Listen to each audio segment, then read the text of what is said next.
सुनको मूल्य 10,000ले बढ्यो, सुनको मूल्य 20,000ले बढ्यो। यस्ता घटना त आजकल सुन्दै भोग्दै आउनुभएको होला।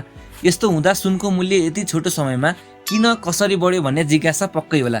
आउनुहोस् सुनको मूल्य बढ्नु पछाडिको कारण बुझौँ। सुनको भाउ बढ्नुमा आन्तरिक कारण केही छैन, यो बाहिरी कारणले गर्दा बढेको हो। एक कारण त विश्वमा भएको अशान्ति, जस्तै रसिया युक्रेन वार, हमास इजरायल वार पनि हो, जसले आर्थिक अस्थिरता ल्यायो, जसले गर्दा विभिन्न लगानीकर्ताहरूलाई कम्पनीहरूको भविष्य अनिश्चित लाग्न थाल्यो, जसकारण उनीहरूले कम्पनीको सेयर्सबाट सेफ इन्भेस्टमेन्ट गोल्डमा शिफ्ट हुन थाले।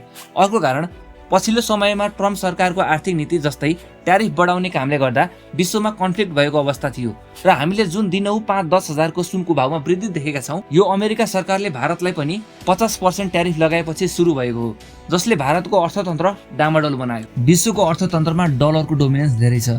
विश्वमा धेरै व्यापारको कारोबार डलरमै हुन्छ। फरेन रिजर्भ पनि डलरमै राखिन्छ। डिफेन्स, टेक्नोलोजी, इन्टरनेसनल डेब्ट आदि पनि डलरमै हुन्छ।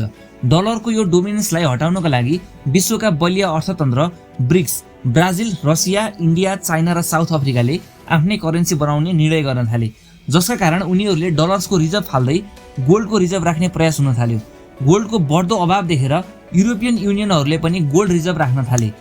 सो जब विश्वभर गोल्डको अभाव देखियो, यसको मूल्य बढ्ने नै भयो। साथसाथै ट्रम्प सरकारले अमेरिकाको फेडरल रिजर्भ ब्याङ्कमा पनि हस्तक्षेप गर्यो, जसकारण फेडरल रिजर्भ ब्याङ्कले लगानीकर्ताहरूलाई दिने ब्याज दरमा गिरावट आयो। यसरी ब्याज दरमा गिरावट आएपछि लगानीकर्ताहरू गोल्डतिर शिफ्ट हुन थाले। यसकारण विश्वमा सुनको भाउ अत्याधिक बढेको हो। यस्तै विभिन्न घटना पछिको कारण जान्न चाहनुहुन्छ भने हामीलाई लाइक अनि सब्स्क्राइब गर्नुहोस्।